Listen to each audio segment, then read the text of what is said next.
Aujourd'hui, nous étions là dans le cadre de la célébration de la Journée internationale des droits de l'homme. Ce sont les 75 ans de la Déclaration universelle des droits de l'homme et à l'instar de tous les pays de la communauté internationale, le Sénégal se devait, en partenariat et en collaboration avec les partenaires techniques et financiers, mais également en partenariat avec le Comité sénégalais des droits de l'homme et le Haut Commissariat des Nations Unies aux droits de l'homme, organiser des activités allant dans le sens de la sensibilisation et de la vulgarisation de tous les droits qui sont mentionnés au niveau de cette Déclaration universelle des droits de l'homme. C'est pourquoi donc, le ministère de la Justice a eu à tenir des réunions avec le Comité sénégalais des droits de l'homme, le Haut Commissariat des Nations Unies aux droits de l'homme, pour la tenue de plusieurs activités allant dans le sens de la sensibilisation de divers droits, notamment sur le droit de l'environnement hier au niveau du parc de Hann. Demain, il y aura également d'autres types de droits qui feront l'objet de vulgarisation. Ces jours d'activisme au Sénégal, au Sénégal, comment le Sénégal a...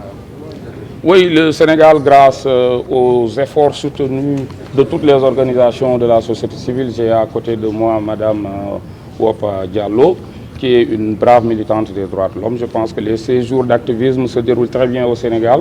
Les organisations de la société civile, en collaboration toujours et avec l'accompagnement de l'État, sont en train, ces organisations de la société civile-là, sont en train de toucher les cibles prioritaires. Et quand on parle de cibles prioritaires, on parle des enfants, on parle des femmes, on parle des personnes privées de liberté, on parle des personnes qui vivent avec un handicap.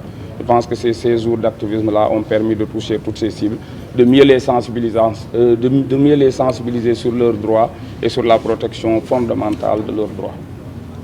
Dans vos déclarations, vous avez parlé des efforts consentis par l'État du Sénégal pour le respect des droits humains, mais également vous avez dit qu'il y a des efforts. Vous pouvez revenir sur ça? Oui, je disais que la réalisation effective des droits humains, c'est un long processus. Et aucun État ne peut se targuer de réaliser entièrement et pleinement tous les droits humains. Le Sénégal a fait des efforts notables en matière de promotion et de protection des droits humains. On a vu que durant les 5 dernières années, plusieurs mesures législatives et réglementaires ont été prises par les autorités sénégalaises, allant toutes dans le sens de mieux protéger les droits humains.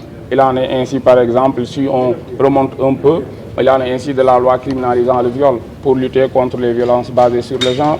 Il en est ainsi également de la loi portant sur le bracelet électronique pour désengorger les prisons et lutter contre la surpopulation carcérale.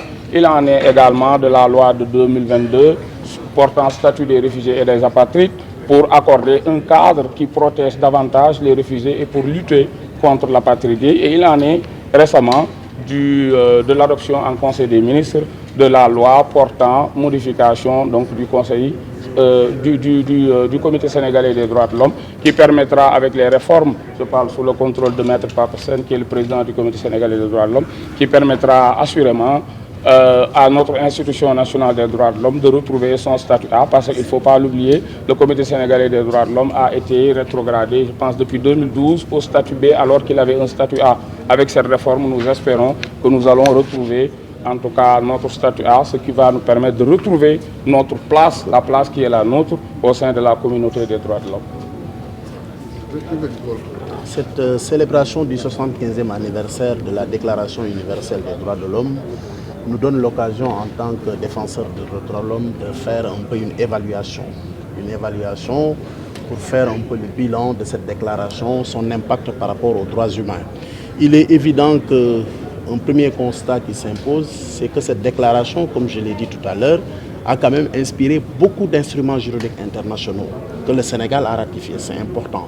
Parce que cette déclaration a inspiré le pacte international relatif aux droits civils et politiques, le Sénégal l'a ratifié, a inspiré également le pacte international relatif aux droits économiques, sociaux et culturels. Mais mieux, cette déclaration universelle des droits de l'homme fait partie intégrante de notre bloc de constitutionnalité. Autrement dit, le Sénégal, à l'instar de beaucoup de pays d'ailleurs du monde, a été inspiré par cette déclaration, raison pour laquelle le Sénégal a fait référence à cette déclaration dans son préambule et qui fait partie du bloc de constitution. Déjà, ça c'est important parce qu'aujourd'hui, cette déclaration devient un outil incontournable dans notre pays et s'impose à nos autorités. Maintenant, dans le cadre de la pratique, effectivement, comme cela colle avec la thématique d'ailleurs de cette année, c'est que beaucoup de questions relatives à la liberté, beaucoup de questions relatives à l'égalité et beaucoup de questions également relatives à des questions de droits humains sont soulevées. Vous l'avez dit.